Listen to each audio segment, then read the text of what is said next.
Selamat malam kawan-kawan semuanya. Kita masih lanjut diskusi di rumah Haji Umar Said Cokroaminoto mengulas tentang Presiden pertama Republik Indonesia, yaitu Insinyur Soekarno. Masih sama saya Afifah, didampingi dengan Mas Angga, kemudian Gus Yusuf dan Pak Eko. Sebelumnya kita sudah sempat nih kasih teaser tentang kisah Bung Karno di pengasingan. Jadi kan pada waktu itu mulai ada perpecahan ya di Serikat Islam, namun dengan bagusnya Bung Karno itu melihat itu sebagai sebuah fenomena atau isu yang harus segera ditangani. Kemudian beliaunya berkiprah dengan partai yang didirikannya sendiri, yaitu PNI.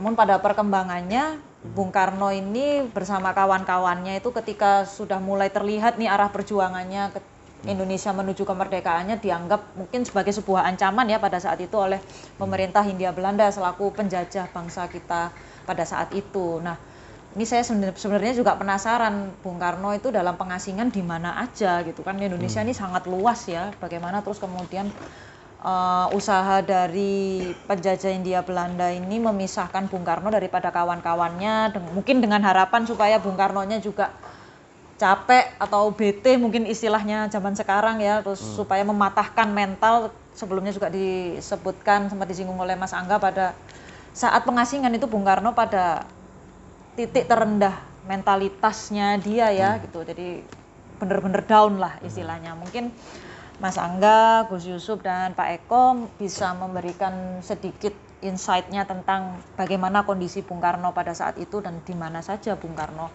diasingkan. Mungkin Mas Angga bisa mulai. Sebelum ke pengasingan saya mau sedikit bicara tentang mengapa beliau sampai ditangkap. Gitu kan. Karena Bung Karno ini ketika beliau mendirikan PNI itu beliau kemudian membangun sebuah garis perjuangan yang kalau kata anak sekarang itu the point.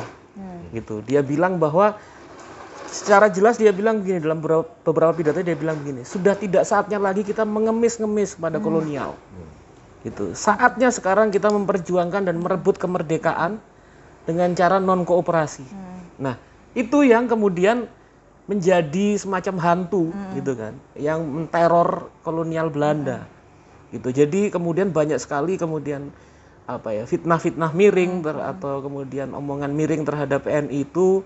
Dia bilang PNI itu katanya tempat bersembunyinya PKI, terus kemudian kemudian kelompok-kelompok subversif dan lain sebagainya, yang sampai pada titik kulminasinya itu kemudian beliau ditangkap ya. Dia menghadapi sidang di penjara gitu kan. Dan kemudian dalam pembelaan beliau itu juga beliau menulis sebuah risalah yang sangat berarti, sangat kuat, itu judulnya Indonesia Menggugat gitu kan.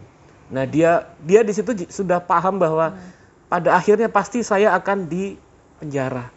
Tapi dalam pledoi itu beliau ingin menunjukkan garis perjuangan yang ingin beliau kabarkan kepada rakyat pada waktu itu gitu. Nah, yang mana kemudian beliau bicara soal beratus-ratus tahun penghisapan yang dilakukan oleh kolonial Belanda, terus bagaimana sumber daya alam, terus kemudian macam-macam ya, lada, pala, cengkeh dan lain sebagainya diambil, dihisap, kemudian dibawa ke Belanda. Terus kemudian pekerja itu dibayar dengan sangat murah, diperlakukan tidak sebagai manusia, tapi semata-mata sebagai alat produksi, istirahat sebentar dipakai lagi gitu kan, sampai kemudian sakit dan lain sebagainya. Nah, itu beliau tekankan, dan setelah itu beliau dibuang di Bangka dan di ND. Nah, yang menarik itu juga di Bangka beliau berdiskusi, bicara dengan banyak kalangan-kalangan tokoh aktivis di luar Jawa gitu kan. Juga kemudian di ND itu terutama beliau mulai memperkuat kembali spiritualitasnya. Jadi di ND itu beliau pertama berinteraksi dengan kalangan romo-romo, pastor-pastor Katolik pada waktu itu. Beliau mulai bicara tentang bagaimana pemahaman tentang kekristenan gitu kan, yang secara lebih merdeka gitu kan. Beliau juga bahkan diberikan tempat di kepastoran pada waktu itu, dan beliau menjadi sangat dihormati oleh kalangan pastor di sana, dan beliau bahkan diminta jadi pembina. Jadi pembina ada semacam kelompok komunitas sandiwara gitu kan di gereja itu, yang mana beliau menjadi, karena Bung Karno ini kan selain pemikir juga seniman gitu. Nah itu yang benar-benar kemudian mengasah jiwa inklusif dan toleransi dari beliau, sehingga kemudian kalau misalnya kita membaca kembali misalnya Bung Karno tuh bilang bahwa kalau mau jadi orang Islam jangan jadi orang Arab gitu kan, kalau mau jadi orang Kristen jangan jadi orang Vatikan misalnya gitu. Kalau mau jadi orang Hindu jangan jadi orang India, tapi tetaplah menjadi bangsa Indonesia. Nah itu sebenarnya berangkat dari proses spiritualitas di pengasingan, gitu. Nah kemudian yang menarik di pengasingan itu yang membuat dia agak down itu sebetulnya kan, jadi terutama di ND itu, di penjara terus kemudian di ND itu, Bung Karno selalu diawasi, bahkan dilihat tidak boleh membaca buku-buku politik, gitu. Nah, tapi kemudian semacam ada blessing in disguise di situ. Ada sebuah berkah.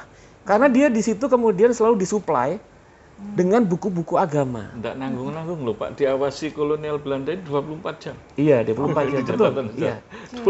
24 jam, dan itu benar-benar blessing in disguise karena kemudian tokoh-tokoh pergerakan Islam bahkan kemudian dari kalangan yang berbeda pemikiran pada sama Bung Karno, itu kemudian juga mensuplai buku-buku yang dibutuhkan Bung Karno, gitu. Nah di situ kemudian Bung Karno itu salah satu buku yang sangat membekas dari pikiran Bung Karno itu adalah buku judulnya The Spirit of Islam, karya Syed Amir Ali, gitu. Nah di situ Bung Karno kemudian bilang dalam diskusi itu tentang bagaimana apakah Islam kita ini misalnya kembali ke masa lalu, gitu kan, kembali ke cara hidup zaman Nabi misalnya gitu, dengan kemudian berbagai macam sistem yang formal pada zaman Nabi, atau bagaimana gitu. Nah dalam diskusi itu Bung Karno bilang bahwa di situ kemudian Bung Karno yang sering diulang-ulang dalam berbagai pidatonya itu, ambillah api Islam bukan abunya, gitu. Dan beliau juga bilang bahwa terkait dengan berbagai macam khasanah sejarah dan capaian-capaian Islam misalnya, itu kita hormati dan kita kenang seperti khilafah. Khilafah itu adalah bagian dari proses dinamika sejarah Islam, kata Bung Karno, tapi itu bukan kewajiban agama, gitu. Karena apa? Sebagai orang Islam adalah orang yang modern. Kita diminta untuk terus maju ke depan, gitu kan. Sampai kemudian kita tidak hendak untuk kembali ke belakang, gitu. Tapi bahwa semangat tentang spirit of Islam tadi, api Islam tadi, tauhid, tentang kesatuan kesadaran, itu yang menjadi api, yang menjadi spirit, yang menjadi jiwa dari Bung Karno, gitu kan. Yang ini kemudian terus dibawa sampai akhir hidupnya. Nah, kemudian selain itu juga menariknya beliau bersahabat dengan tokoh-tokoh Islam yang berbeda pemikiran, gitu. Bersahabat sangat dekat, bahkan tulis-tulisan surat. Itu misalnya dengan Al-Hasan, ketua Persis, dan kader Al-Hasan itu Muhammad Nasir, gitu. Ini menarik, ini kedua tokoh ini. Jadi kedua tokoh ini misalnya berdebat dengan Soekarno terkait dengan apa sih konstruksi nasionalisme, gitu. Misalnya Al-Hasan ataupun Muhammad Nasir bilang bahwa kalau kecintaan terhadap tanah air itu nanti jadi perspektif yang sempit, gitu. Kenapa kemudian kita nggak menggunakan perspektif Islam, gitu kan. Nah kemudian dijawab sama Bung Karno, kebangsaan kita, kecintaan tanah air kita bukan kecintaan yang sempit, bukan yang ingin menunjukkan nanti kalau Indonesia diproklamasikan, bukan ingin menunjukkan bahwa Indonesia itu lebih tinggi dari yang lain, bukan, gitu. Nasionalisme kita, kata Bung Karno, tidak mencari gebiarnya keluar, tapi membangun sebuah persaudaraan, kolaborasi, solidaritas dengan bangsa-bangsa yang lain. Sehingga kemudian muncul tadi kalau bicara tentang humanisme, Bung Karno mengutip Gandhi, my nationalism is humanity, gitu. Dan Bung Karno juga mengutip tokoh-tokoh dari kalangan-kalangan Islam, seperti Muhammad Abduh, Syed Amir Ali, dan lain sebagainya, yang mana kemudian mendorong pada ini loh pengertian Islam, gitu. Pengertian Islam yang terbuka, yang seluas samudra, yang kemudian bisa berdialog, berkomunikasi, gitu, dan bahkan bisa bekerja sama dengan kalangan-kalangan yang lain, gitu. Nah itu salah satu poin penting ya dari banyak tentu kisah-kisah penting dari Bung Karno, yang bisa kita jadikan inspirasi dalam melihat tentang apa yang dilakukan Bung Karno di Pengasingan. Pengasingan. Jadi kalau yang saya menarik semua ya yang disampaikan sama Mas Angga, cuman yang perlu kita sekarang sadari itu adalah bahwa apapun agamanya, identitas kita tetap orang Indonesia gitu loh. Jadi Islam itu nggak harus ke Arab-Araban, terus Kristen nggak harus ke Vatikan-Vatikanan atau ke Barat-Baratan, terus kemudian Hindu juga iya nggak harus iya gitu. Jadi itu menarik. Kalau menurut Gus Yusuf gimana nih? Karena kan memang sekarang yang ada di masyarakat itu kalau berislam harus seperti orang Arab, budaya Arab gitu semuanya. Itu anak antum gitu. Jadi nggak boleh saya dan kamu, tapi anak antum. Itu juga sebenarnya yang dikutip Gus Dur ya. Gitu. Jadi dengan redaksi yang beda tapi pesannya sama. Bahkan ada juga yang perlu kita renungkan juga. Bahasa Arab memang bahasa Al-Quran. Tapi budaya Arab bukan budaya Islam. Iya. Itu yang harus kita ini juga kita tekankan gitu kan. Kita punya budaya masing-masing dengan nilai-nilai bisa diintegrasikan dengan nilai-nilai ajaran Islam yang sangat universal. Tadi saya ingat ketika Mas Angga bilang banyak juga belajar dari A. Hasan. Nah, Bung Karno ini minta dibawakan kitab hadis Bukhari Muslim oleh A. Hasan. Di situ dia belajar bagaimana menafsir hadis dengan akal sehat. Maka kenapa? Karena selama ini umat Islam itu di zaman itu saja sudah boleh jadi karena akibat dijajah terlalu lama kali ya. Itu berpikirannya itu taken for granted aja. Jadi istilahnya? Taklid, jumbut gitu kan, taklid buta kepada apa kata gurunya, apa kata penjajah, padahal kita punya akal pikiran, badan boleh dipenjara aku nih di ND, di Bangka, tapi pikiranku nggak bisa dipenjara. Adinu aklun, kalau pakai bahasa hadis yang dipelajari oleh Bung Karno itu dari kitab yang beliau dapatkan dari A. Hasan itu, dan Bukhari Muslim itu. Beragama itu harus dengan pakai akal.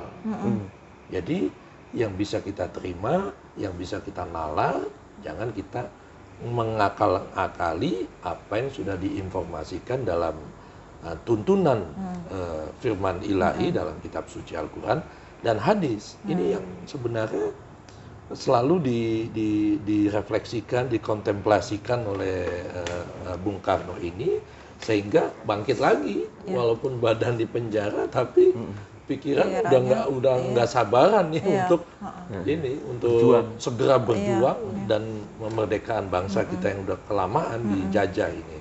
Terus yang kedua adalah tadi juga menarik mengenai bukan melihat, boleh jadi kita berpikir romantisme picisan ya, mohon maaf nih ya kalau tersinggung. Jadi masa lalu kejayaan Islam gitu kan, terus sekarang kita sudah 1400 tahun yang lalu masa itu gitu kan. Apakah yang kayak begitu? Bisakah kita seperti itu? Atau kita Islam yang keindonesiaan yang lebih pas untuk kita kedepankan untuk menjadi bangsa yang besar gitu kan. Nah, ini juga menjadi refleksi Bung Karno ketika di penjara, sehingga sampai satu titik kalau dalam bahasa hadis yang dalam buku sejarah juga katakan al-Islam soleh likulli zaman wa makan. Jadi ajaran nilai-nilai universalitas Islam ini cocok dan tetap up to date di segala ruang dan waktu, di segala tempat, di mana aja, kapan saja gitu kan, melampaui ruang dan waktu sebenarnya. Ini yang menjadi, karena kata-kata soleh ini dari kata islah itu bertransformasi. Jadi namanya form, kemudian ada trans, jadi transform dari bentuk material menjadi spiritual kan gitu, sehingga semangatnya naik lagi. Boleh jadi nggak lama kan kemudian 7 tahun ya setelah itu merdeka Indonesia. Itu yang semangat itu yang beliau tularkan kepada anak bangsa yang mulai semangatnya kendor, mulai sisi spiritualitasnya juga mulai gelisah, mengkhawatirkan, dibangkitkan kembali dengan orasinya yang luar biasa yang beliau dapat dari Pos Cokro Aminoto. Ini saya sambil bayangin nih. Iya. Visualisasi Bung Karno ngomong apa waktu itu sehingga bangkit lagi gitu. Bahkan sampai hidup mati buat Bung Karno. Iya. Nah, itu kemudian jadi diralat. Karena setiap saat ketika dengar Bung Karno, semua rakyat itu pribumi ini datang gitu loh. Wah, ini tokoh inspirator, motivator gitu kan. Nah, diralat oleh Kiai Wahab Hasbuloh. Jadi kita berjuang bersama bersama Allah, bersama Soekarno gitu, bukan mati hidup bersama Bung Karno, iyalah, jadi memutuskan, boleh juga itu. lah. Iya. Jadi kalau ini loh, saya jadi ingat menarik ini ya. Iya, Tadi soal di suffering is liberating itu benar kejadian di pengasingan ini. Gitu. Mungkin yang di ND itu mungkin Gus, yang soal beliau juga berinteraksi dengan kalangan Romo di Katolik. Iya. Diintegrasikan. Itu yang nanti mungkin di segmen ini nanti yang itu dia bawa interaksi beliau ketika di penjara dengan beberapa tokoh Katolik yang dibawa juga pesan-pesan Injil dalam pidato di PBB itu. Iya. Nanti kita bicarakan. Nanti jadi makanya jangan nonton parsial-parsial, harus nonton diskusinya secara keseluruhan gitu. Tapi itu menarik. Jadi kayak yang tadi kan sempat disampaikan bahwa suffering is liberating. Kalau di segmen sebelumnya aku tuh masih kayak ya apa caranya kamu suffering tapi terus bisa berpikir merdeka. Tapi kenyataannya terjadi ya kan, nggak lama setelah justru Bung Karno di penjara itu malah momen di mana itu dia nggak semakin lemah gitu ya, dia semakin kuat gitu. Terus ada satu hal lagi, tadi ada beberapa hal sih, cuman yang benar-benar saya tangkep dan membekas itu adalah beragama itu tetap harus berakal ya. Jadi menggunakan akal kita supaya nggak jumut lah gitu. Di penjara jasad boleh, tapi pemikiran tunggu dulu gitu kan. Karena kan kita setiap manusia diberi akal, ya kan istilahnya modalnya ini sama, punya akal, punya pikiran, bisa baca, kita bisa critical thinking juga seharusnya kita bisa, hanya mau nggak kita gitu loh. Bahkan justru ketika di penjara Bung Karno itu memperkaya dirinya dari sisi spiritualitas yang sangat luar biasa sampai smuggling kitab hadis itu tadi ya kan gitu. Itu malah dia dengan kesendiriannya beliau itu yang jauh dari politik, dia semakin kuat sisi spiritualitasnya itu. Mungkin Pak Eko ada komentar tentang bagaimana Bung Karno di saat pengasingan atau mungkin terinspirasi.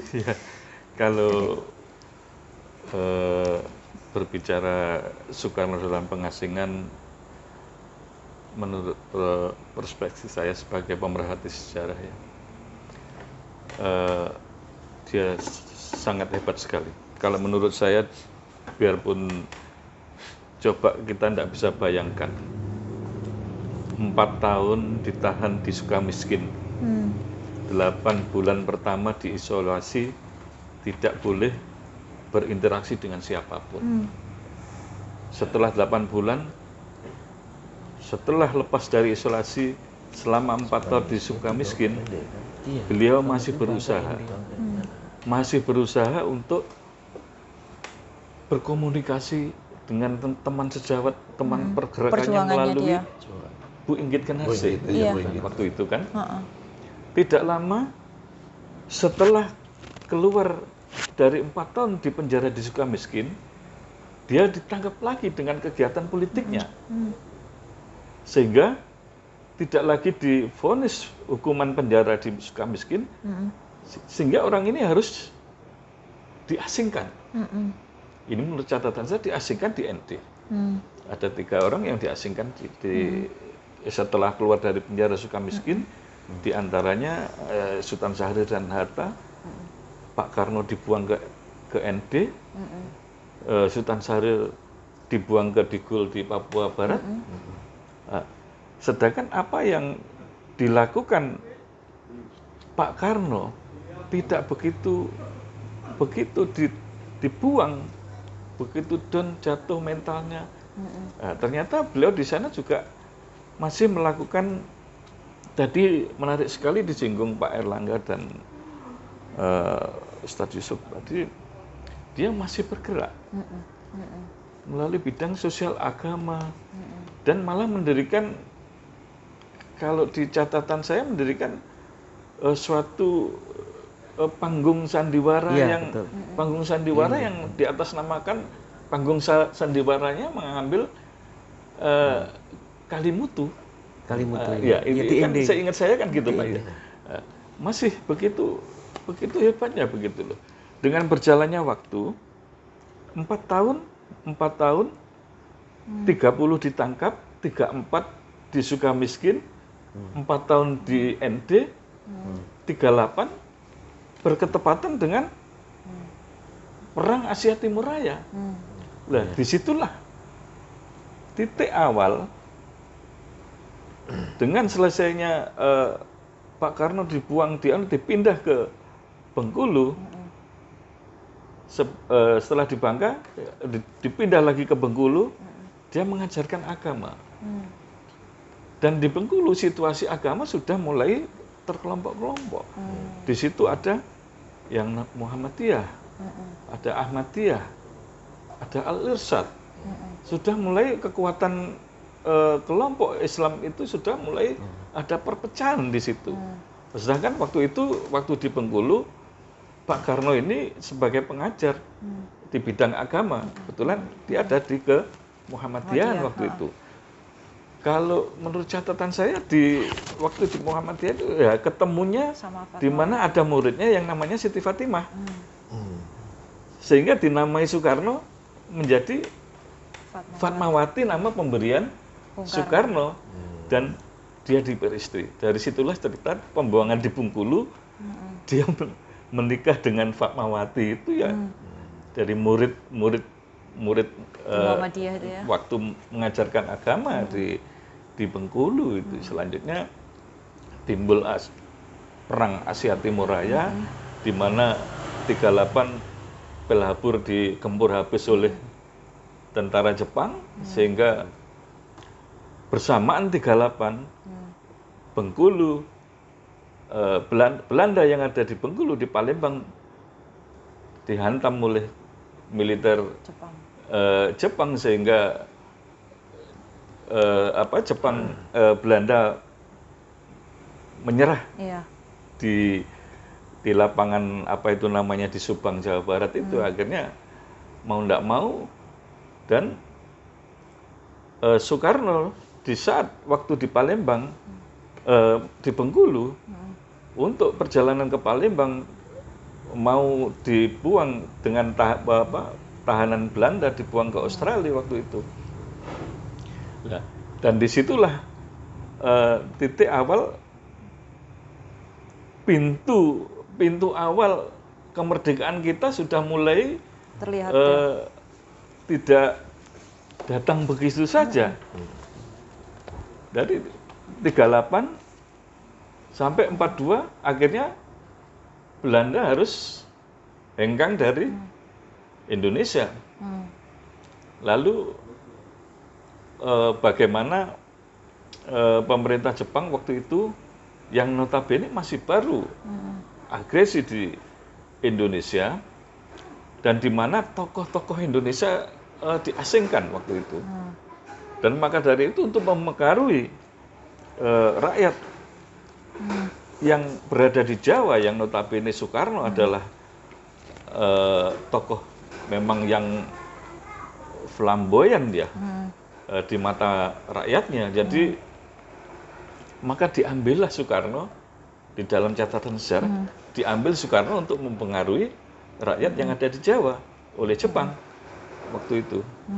Dan mungkin nanti bisa dibicarakan di segmen berikutnya. Nanti bisa ditambahkan oleh Pak Angga setelah 42 masuk Jepang itu. Iya. Mungkin bisa ditambahkan Pak Angga. Iya. Ditambahkan sekarang atau Nanti bikin untuk penasaran saat ini teman-teman bisa di segmen ditambahkan. berikutnya? 42, yang 42 itu nanti berjalannya setelah untuk mempengaruhi masyarakat yang ada di Jawa. Memang waktu itu Indonesia yang populasi penduduknya yang banyak memang Pulau Jawa untuk mempengaruhi masyarakat supaya tidak ada merasa ketakutan dengan Belanda. Ternyata Belanda malah mengambil Soekarno untuk mempengaruhi rakyat yang ada di Pulau Jawa, di mana setelah itu ada kedekatan, ada kerjasama antara Jepang dan Indonesia.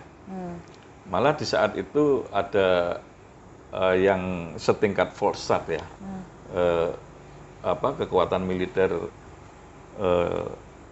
Jepang waktu di bawah yang di Pertuan Agung Tenno Haika ya waktu itu, waktu Tenno Haika memang memberikan satu harapan hanyalah di kemudian hari untuk diberikan kemerdekaan itu, di kemudian hari.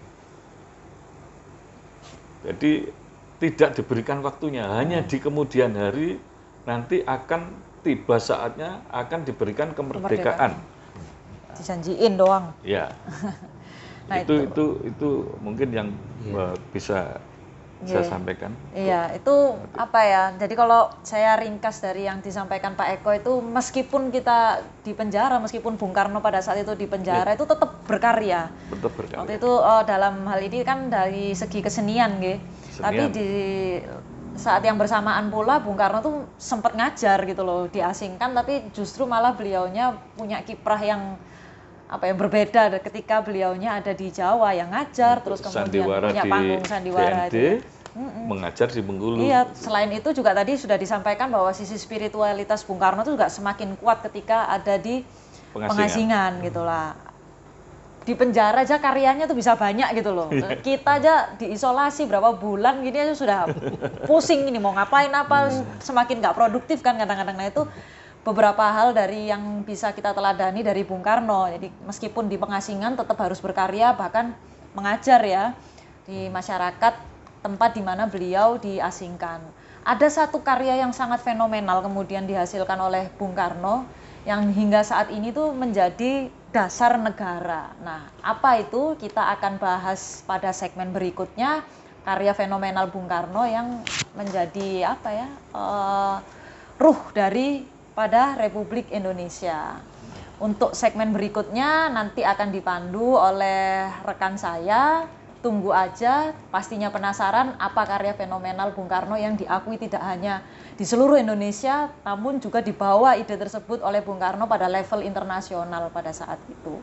Untuk segmen kali ini saya cukupkan demikian. Saya Afifah, terima kasih atas atensi yang diberikan oleh kawan-kawan. Tetap tonton diskusi kita karena pasti akan ada banyak hal yang lebih menarik yang akan kita ulas pada segmen berikutnya. Sekian dulu dari saya, Afifah, mohon pamit. Terima kasih.